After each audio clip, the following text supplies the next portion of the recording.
할렐루야. 풍요로운 교회를 찾아와 주신 모든 분들을 주님의 이름으로 환영하고 축복합니다. 저는 오늘 여러분들과 함께 내가 행하리라 라는 말씀의 제목으로 함께 은혜의 말씀을 나누고자 합니다. 요한복음 14장의 말씀을 보시면 제자들의 그 궁금증, 예수님께서 어떻게 되실 것인가에 대한 궁금증이 점점 더 증폭되어져 가는 느낌입니다. 베드로, 도마, 그리고 빌립까지 예수님의 앞으로의 행적을 엿듣고 있는 상황인 거죠. 예수님은 계속되는 제자들의 질문에 끝까지 친절하게 답해주고 계십니다. 22절 말씀에도 보면 유다라는 제자, 거기에 가룟 유다가 아니고 또 다른 제자다라고 친절하게 설명되어 있는데요. 그렇게 물음에도, 그때의 물음에도 친절하게 답해주시는 그런 모습을 우리는 성경을 통해서 볼 수 있습니다. 어찌됐든 빌립은 예수님이 나를 알았더라면 내 아버지도 알았으리로다 라는 말씀을 듣고 곧바로 이런 질문을 해요. 주여, 아버지를 우리에게 보여주옵소서 라고 질문을 합니다. 그런데 사실 예수님이 말씀하신 너희가 나를 알았더라면 내 아버지도 알았으리로다, 이제부터는 너희가 그를 알았고 또 보았느니라 라는 말씀을 하십니다. 여기서 알았더라면 그리고 보았느니라 라는 단어의 시제는 완료형 시제를 쓰고 있어요. 그러니까 어떤 의미에서는 지금 제자들이 그렇게 질문을 하고는 있지만 너희들은 이미 알았고 이미 보았다 라는 의미인 거죠. 예수님은 하나님의 아들이시며 또한 하나님이십니다. 그렇기에 예수님을 보았다면 하나님을 알고 본 것이나 다름이 없다는 거예요. 이렇게 엄청난 사실을 제자들은 인식하지 못하고 있는 그 모습이 너무나 안타까워 보입니다. 여러분 어떻습니까? 만약 우리 앞에 예수님이 나타나셔서 내가 너희들이 믿는 그 예수다 라고 한 말씀만 우리에게 해주신다면, 아니 여러분 꿈에라도 한번 나타나셔서 그 얼굴 우리에게 보여주신다면 여러분 상상만 해도 감동적이지 않습니까? 그런데 빌립은 지금 하나님이신 그 예수님과 함께한 세월이 얼마예요? 3년이나 쫓아다녔어요. 그런데 지금 하나님을 보여달라라는 말을 하는 겁니다. 예수님께서는 이렇게 답하셨죠. 네가 알고 있고 네가 이미 보았다. 그런데 빌립은 보여주십시오. 이미 보았다. 보여주십시오. 라고 이야기하는 거예요. 요한복음 14장 9절 말씀에도 예수께서 이르시되 빌립아, 내가 이렇게 오래 너희와 함께 있으되 네가 나를 알지 못하느냐? 나를 본 자는 아버지를 보았거늘 어찌하여 아버지를 보이라 하느냐? 라고 빌립에게 답해 주십니다. 이 구절을 잘 읽어야 돼요, 여러분. 예수님께서 지금 빌립에게 화를 내시는 게 아니에요. 화를 내시는 모습이 아니에요. 절대로 예수님은 빌립에게 짜증 섞인 답변을 하고 계시는 게 아닙니다. 예수님은 끝까지 친절하게 설명하고 계시는 거예요. 자, 그런데 빌립이 아버지를 우리에게 보여달라라고 하는 그 의미는 과연 무엇일까요? 아마도 빌립과 당시의 제자들은 구약시대 이스라엘 민족이 경험했던 하나님의 그 신적 능력을 지금 우리에게도 보여주실 수 있습니까? 라고 여쭤보고 있는 거죠. 아직 영적으로 깨어있지 못한 제자들은 이렇게 예수님을 곁에 두고도 어떤 초월적인 능력만을 바라며 예수님의 십자가 순환을 하루 앞둔 밤을 보내고 있는 겁니다.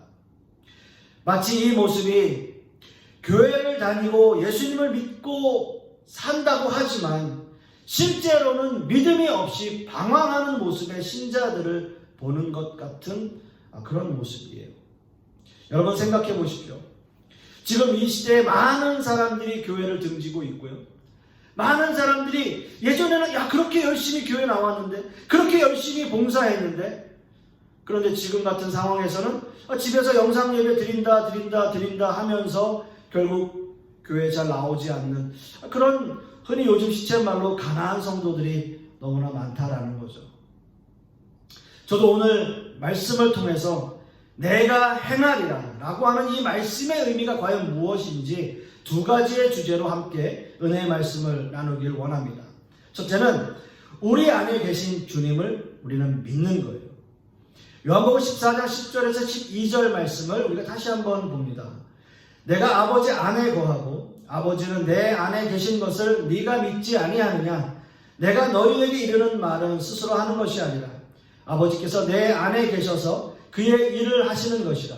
내가 아버지 안에 거하고 아버지께서 내 안에 계심을 믿으라. 그렇지 못하겠거든 행하는 그 일로 말미암아 나를 믿으라. 내가 진실로 진실로 너희에게 이르노니 나를 믿는 자는 내가 하는 일을 그도 할 것이요 또한 그보다 큰 일도 하리니 이는 내가 아버지께로 감이라. 아멘. 아멘입니다. 아버지를 우리에게 보여주십시오 라고 질문했던 빌립과 제자들에게 예수님께서 이렇게 말씀하시는 거예요. 내가 아버지 안에 거하고 아버지는 또 내 안에 계신 것을 믿으라 라고 말씀하시는 거죠. 예수님은 지금까지의 사역도 혼자 하신 것이 없었어요. 하나님과 예수님은 하나라고 말씀하셨고 또한 예수님은 내 자의로 이런 모든 것을 하는 게 아니라 나를 보내신 아버지께서 내가 말한 것과 이룰 것을 친히 명령하여 주셨다라고 말씀하고 계십니다. 그런데 아마도 빌립과 제자들은 이런 예수님의 대답이 이해되거나 시원한 답변으로 받아들여지지 않았을 겁니다. 아마도 제자들은 예수님을 통해서 하나님의 실체를 경험하는 놀라운 일을 기대하고 있었는지도 모르겠어요. 예수님을 통해서 뭔가 하나님의 초월적인 능력을 기대하고 있는 거죠. 하지만 구약시대에 그렇게 유명한 선지자 모세도 하나님을 직접 보지는 못했습니다. 물론 구약시대에 하나님이 백성들을 돌이키기 위한 신적인 능력들을 여러 번 베푸신 것은 사실이에요. 그런 상황에서 모세가 여러 가지 하나님의 능력을 경험한 것도 사실입니다. 그리고 모세는 하나님 앞에 부르심을 받을 때도 이스라엘 백성을 두려워해서 하나님의 이름을 여쭈어 본 사람이에요. 하나님의 이름.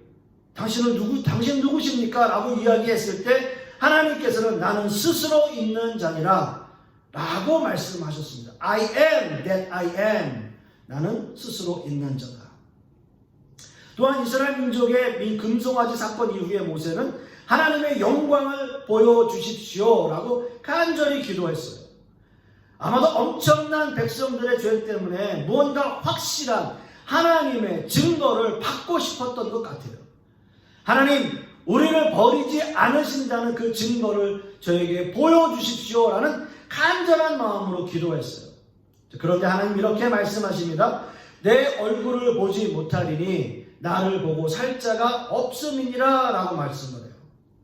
당연합니다. 죄악된 인간은 하나님을 직접 대면할 수 없습니다. 거룩한 하나님 앞에서 죄악된 인간의 모습은 살아남을 수 없기 때문이에요. 그 죄악 때문에. 하지만 그렇게 간청하고 기도하는 모세를 하나님은 반석 위에 세우시고 하나님의 손으로 덮으시며 그 손을 거둘 때에 하나님의 등을 보여주시는 역사를 베풀어 주셨어요. 물론 이것이 우리가 생각하는 일반적인 사람들의 등, 이것을 말하는 것은 아닙니다. 하나님의 영광을 표현하기 위해서 사람의 모습으로 비유한 거예요. 어찌됐든 모세는 늘 하나님과 대면하며 하나님의 지시를 따르는 선지자였지만 그도 역시 죄인된 인간으로서 하나님을 직접 대면할 수 없는 존재임을 다시 한번 우리는 성경을 통해서 확인할 수 있었습니다. 자, 그러나 유일하게 성경에 하나님의 영광의 일부를 본 유일한 위대한 선지자 중에 한 사람이 바로 모세예요. 이렇게 하나님을 보인다라고 하는 것은 어떤 의미에서 죽음을 각오해야 하는 일입니다. 하나님의 영광을 보는 것은 죄인된 인간으로 불가능한 일이기 때문입니다.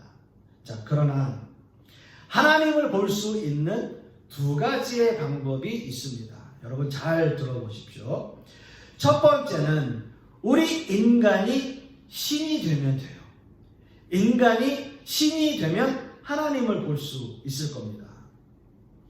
만약 우리가 하나님과 대등한 신적인 존재가 된다면 아마도 하나님을 만나는 일이 가능할 거예요. 자, 그러나 이건 말도 되지 않는 일인 거죠. 이런 것 때문에 사이비가 생겨나는 거예요. 자기가 하나님이다 라고 말하는 인간들은 다 사이비고 거짓입니다. 자, 그렇다면 두 번째 방법인데요. 두 번째 방법은 하나님이, 그 신이신 하나님이 인간이 되어주시는 거예요. 만약 하나님이 인간이 되어주시기만 한다면 우리 인간들이 하나님을 대면한다 하더라도 죽음을 면할 수 있는 유일한 방법이 되는 거죠. 자, 이것이 바로 예수 그리스도의 성육신 사건이에요. 하나님이 인간이 되신 거, 영어로 incarnation. 하나님이 인간의 몸을 빌어 이 땅에 오신 겁니다. 하나님이 인간이 되신다면 인간이 하나님의 얼굴을 대면한다 하더라도 죽음을 면할 수 있어요. 완전한 인성을 가지신 그 예수 그리스도께서 완전한 인간이시기 때문에 죄는 없으시지만 인간과 대면할 수 있는 거예요. 왜요? 하나님이 인간이 되셨기 때문에요. 그분이 바로 예수 그리스도이십니다. 빌립은 이렇게 하나님의 얼굴을 계속 대면하고 있었어요. 하나님을 보게 해달라라고 간청하고 있지만 예수님께서는 성육신, 쭉 인간이 되셔서, 그 신이신 인간이 되셔서 지금 빌립과 대면하고 있다라는 거죠. 예수님, 하나님의 얼굴을 보여주십시오. 하나님을 보여주십시오. 그래? 네가 이미 보았다. 네가 이미 알았다. 그렇게 말씀하시는 겁니다. 예수님이 빌립에게 하시는 말씀 중에 내가 이렇게 오래 너희와 함께 있으되, 내가 이렇게 오래 너희와 함께 있으되 라는 이 말씀이요. 마치 예수님이 제자들에게 하시는 안타까운 마음처럼 들리지 않습니까? 내가 이렇게 오래 너희와 함께 있었는데, 내가 하나님이지만 완전한 인간이 되어서 너희와 이렇게 오래 함께 있었고, 내가 너희와 이렇게 오래 대면하고 있었는데, 그 말씀이에요. 내가 메시아이고 내가 하나님이고 아버지의 얼굴은 나를 통해서 볼 수 있는데, 이렇게 말씀하고 계시는 거죠. 그래도 너희가 믿지 못하겠거든. 내가 너희와 이렇게 오랜 시간 함께 있었고 내 얼굴을 보면 하나님의 얼굴을 볼 수 있는 것인데, 그래도 혹 너희들이 그것을 믿지 못하겠거든. 내가 행하는 일들로 나를 믿으라 라고 말씀하시는 거죠. 여러분, 예수님께서 이 땅에 오셔서 하신 사역이 무엇입니까? 병든 자를 고쳐주시고 눈먼 자를 보게 하시고 벙어리 된 자가 말을 하고 귀신을 쫓아내고 죽은 자도 살리시는 예수님, 그리고 어려운 이웃을 돌아보고 고아와 과부를 위하는 일, 이런 모든 일들이 예수님께서, 하나님이 인간이 되신 그 성육신하신 그 예수님께서 이 땅에서 하신 일이에요. 이런 사역을 하시는 분은 성경의 메시아라고 예언되어져 있어요. 예수님을 통해서, 그리고 예수님이 하신 사역을 통해서 우리는 하나님을 볼 수 있었습니다. 예수님이 하나님이시며 하나님이 예수님이신데, 예수님을 보면 하나님을 볼 수 있고 하나님을 보면 예수님을 볼 수 있는 거예요. 이사야 42장 말씀을 보시면 하나님의 종이신 메시아가 이 땅에 오셔서 어떤 일을 하시는지 분명히 설명하고 있어요. 이 말씀의 주인은 바로 예수 그리스도이십니다.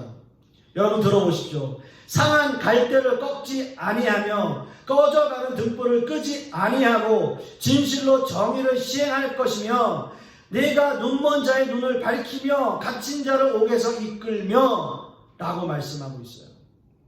예수님이 이 땅에서 하신 사역은 너무나 명백해요. 하나님의 종으로서의 역할을 감당하시며 이 땅에서 죽을 수밖에 없는 우리에게 희망을 주고 영원한 생명을 주시는 분으로 이 땅에 오셨음을 성경은 명백히 밝히고 계십니다. 아버지를 우리에게 보여주십시오 라고 말했던 제자들에게 예수님께서 말씀하시는 거예요. 내가 너희들에게 지금 보여준 이 모든 일들, 내가 지금까지 3년 동안 너희들에게 보여준 이 모든 일들을 기억해. 봐봐. 바로 그것을 믿어. 라고 말씀하시는 거죠. 사랑하는 성도 여러분, 마치 빌립이나 제자들의 모습에서 우리의 모습이 투영되지 않습니까? 우리의 모습이 보이지 않습니까? 예수님 한 번만 우리에게 증거를 보여주십시오. 예수님 한 번만 우리에게 보여주십시오. 한 번만 꿈에라도 나타나셔서 그 예수님의 얼굴 볼 수 있다면, 한 번만 보여주시면 정말 예수님 잘 믿을 것 같은데요. 신앙생활 열심히 할 수 있을 것 같은데요. 이런 기도 하고 싶을 때가 한두 번이 아닐 거예요. 뭔가 예수님과 거래를 하는 거예요. 딜을 하는 거예요. 예수님 제가 이렇게 하면, 이렇게 예수님 제가 열심히 하면 예수님 저에게 뭘 주실 건가요? 성도 여러분, 우리가 지금 주님의 얼굴은 볼 수 없을지 몰라도요, 주님은 우리 안에 계세요. 늘 우리와 함께 하셨고요, 늘 우리 안에서 우리의 삶을 주관하고 계시고요, 우리와 함께 하시는 거예요. 여러분 믿으십니까? 이게 믿음이에요. 믿음은 얼마만큼 상대방을 신뢰하고 의지하는가에 달려있어요. 우리는 전적으로 하나님을 의지해야 돼요. 전적으로 예수 그리스도를 의지해야 돼요. 우리의 인생을 완전히 의지하는 겁니다. 거기에 길이 있어요. 여러분 생각해 보세요. 우리가 의사 선생님 어떻게 믿고 수술을 받습니까? 여러분 수술 받고 마취해서 잠들었어도요, 다시 깨어날 수 있다라는 믿음, 그 의사 선생님이 나를 어떻게든 고쳐주실 수 있을 것이다 라고 하는 그 믿음이 있기 때문에 우리는 수술대에 오를 수 있는 거예요. 사랑하는 성도 여러분, 주님이 우리 안에 계심은, 우리에게 영원한 생명을 주시는 그 그리스도께서 우리 안에 계심을 여러분 믿으십시오. 주님이 우리와 함께 하신다면 우리에게 두려움은 없고요, 믿고 의지하고 따르는 자에게 하나님께서 함께 하시는 은혜만이 우리에게 있을 뿐입니다. 이런 은혜의 삶을 누리시는 저와 여러분 되시기를 간절히 소망하겠습니다. 두 번째는요, 주님의 이름으로 무엇이든 구하는 거예요. 주님의 이름으로. 오늘 이거 본문의 말씀 13절과 14절 말씀을 다시 한번 보겠습니다. 너희가 내 이름으로 무엇을 구하든지 내가 행하리니 이는 아버지로 하여금 아들로 말미암아 영광을 받으시게 하려 함이라. 내 이름으로 무엇이든지 내게 구하면 내가 행하리라. 아멘. 내가 행하리라. 오늘 읽은 이 구절은 정말 기독교인이라면 누구나 좋아하는 성경 구절 아니겠습니까? 성경에서 가장 좋아하는 구절 순위를 매긴다면 분명 적어도 10위 안에 아니면 5위 안에 드는 그런 구절일 거예요. 무엇이든지 구하라. 내가 행하리라. 이 말씀. 그 말씀 중에서도 특히 무엇이든지 라고 하는 이 단어에 특별히 우리의 마음이 더 가는 건 왜일까요? 아마도 예수님이 무엇이든지 구하라고 말씀하셨으니까 무엇이든지 구해야 하는 것은 당연히 맞습니다. 요한복음 14장 12절 말씀을 보시면 내가 진실로 너희에게 이르노니 나를 믿는 자는 내가 하는 일을 그도 할 것이요 또한 그보다 큰 일도 하리니 이는 내가 아버지께로 가니라 라고 말씀하고 있습니다. 자, 이 말씀에 보시면 제자들에게 맡겨주신 사역이 있는데요, 주님이 하는 일을 너희도 할 것이고 또 더 큰 일도 할 것이다 라고 말씀하고 있습니다. 자, 과연 제자들이 예수님보다 더 큰 일을 할 수 있는 것은 무엇일까요?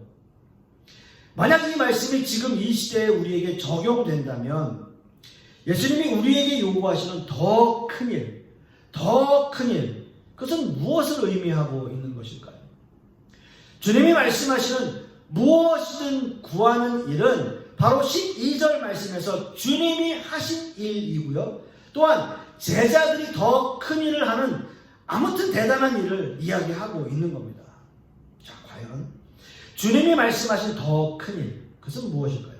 그리고 이 일은 필연적으로 주님이 아버지께로 가시기 때문에 제자들이 맡아서 할 수 있는 사역이라는 뜻이에요.